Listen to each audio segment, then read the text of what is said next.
Hey guys, how's it going? This is Natinator.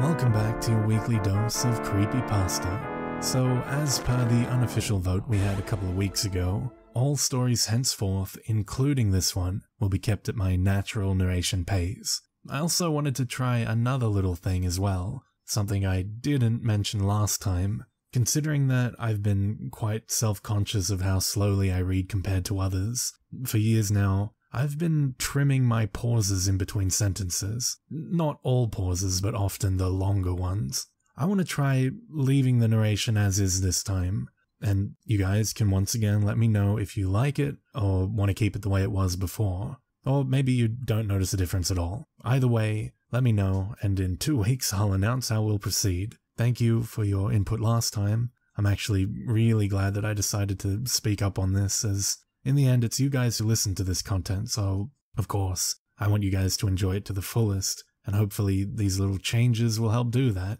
I mean, I did implement the changes I'm undoing now because I didn't ask you guys first, and just assumed you'd like the changes, so I apologize for that. But I think we're heading in a good direction now. Sorry for the rant, let's just get into thanking the members of the Coven over on Patreon. Shoutouts as always to the Disciples, Tiffany, Backwards D-Dog, Vera Ohio, Jelly, Teddy Dog, Patrick White, Backa Puff, Bubbly Panda, Trevor Payton, Sammy Sammer, and Auntie Pat. You guys are absolutely fantastic. Thank you so much. Now, as always, turn out the lights, get comfortable, and let the story begin.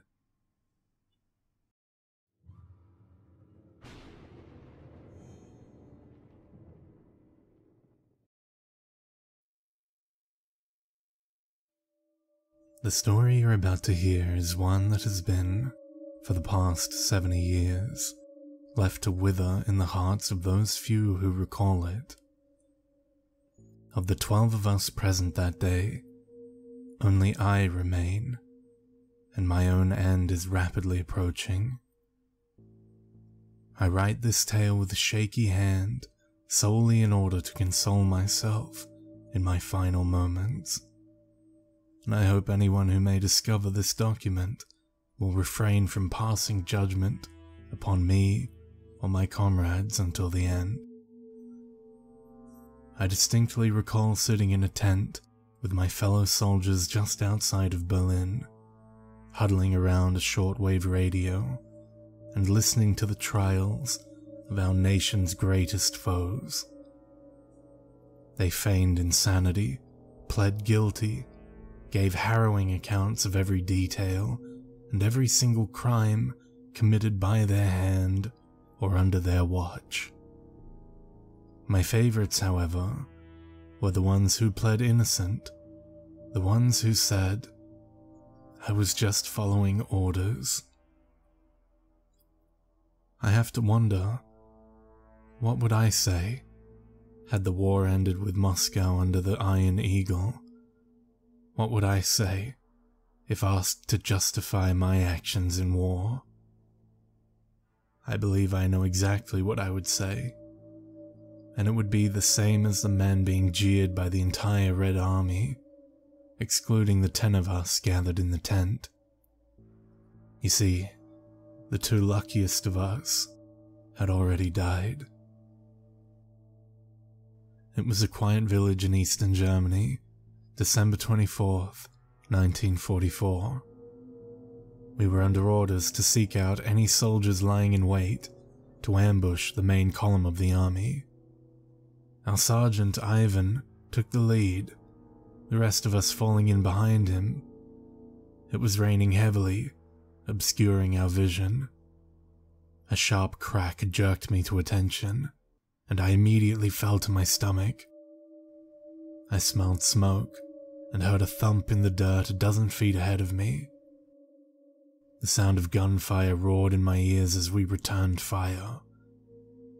We had no idea where the shot had come from, so each among us took our best guess and fired in that direction.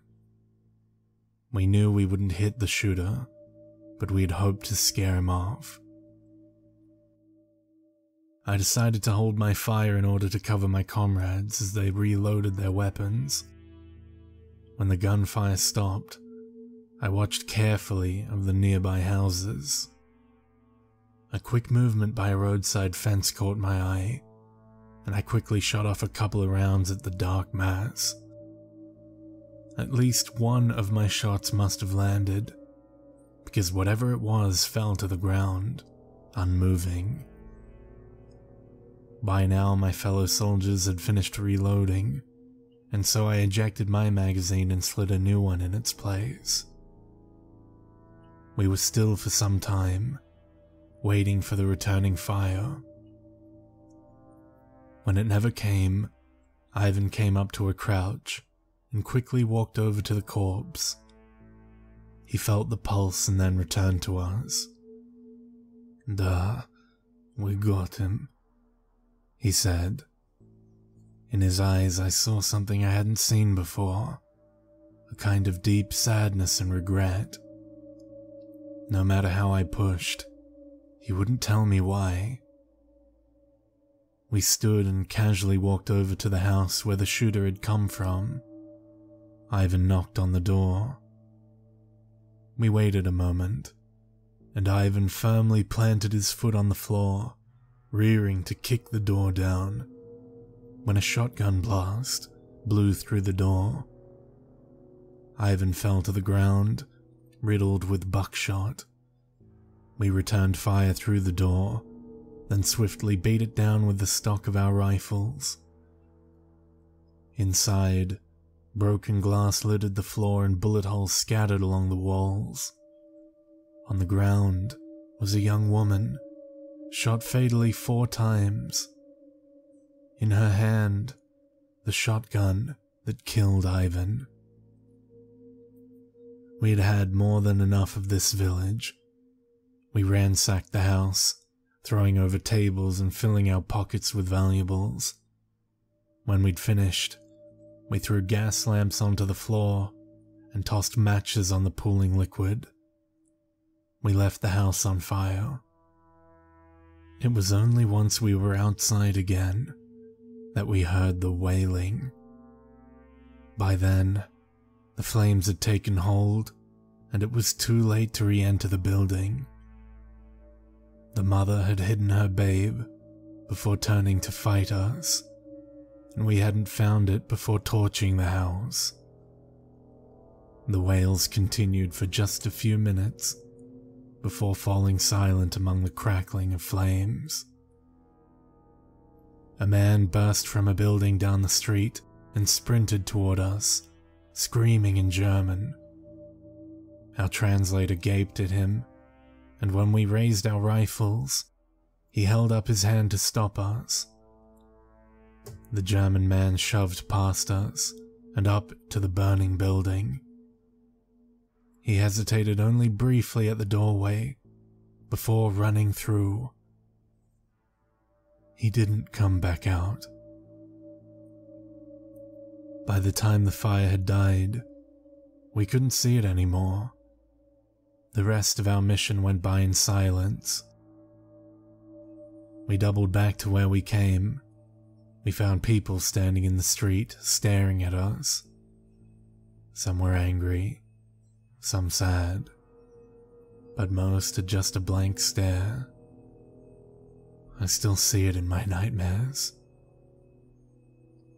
When we passed the house, I stopped. I announced to no one in particular that I had to take a leak. No one believed it, but that didn't matter. I stepped into the shell of the house we had destroyed. There, on the floor in the bedroom, I saw the skeleton of a man crushed under a wooden beam. A smaller collection of misshapen bones in his arms. In the yard, by the fence, I saw a little boy with a toy gun, dressed in the oversized uniform of a German soldier.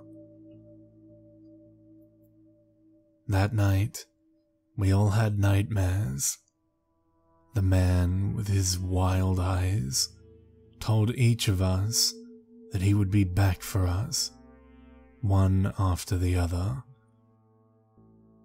The next day we'd laughed it off together. We'd thrown ourselves into our duties.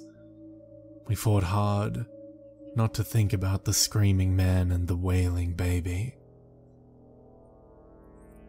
One by one, as the years went by, we died. Here, one of us fell from a tower we were constructing. There, an aggressive form of cancer that suddenly appeared in the brain. Never obvious, but always suspicious to us. Because we all knew what was happening. When there were just two of us, just Joseph and I, he'd come to visit me.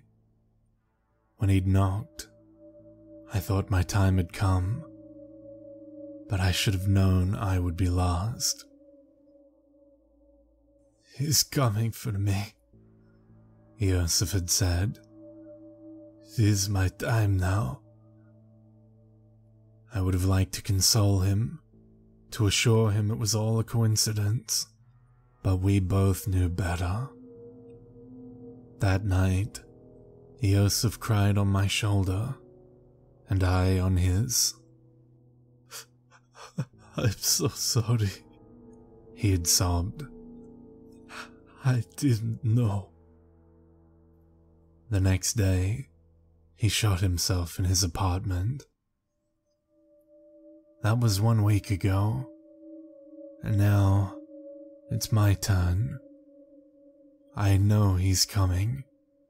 Every night in my sleep he gazes into my eyes and smiles. Every night he smiles wider. Last night, he began to speak. Quietly. So quiet I cannot hear any of what he says, other than make out that he is speaking. I don't want to hear what he has to say. I can't sleep tonight. I'll stay up as late as possible, and before I sleep, I'll climb to the roof and stand on the edge. I must. I cannot know what he will say. They shot at us. The woman killed Ivan. We couldn't have known about the baby. We were just eliminating the resistance, that's all. We were only following orders. Only following orders.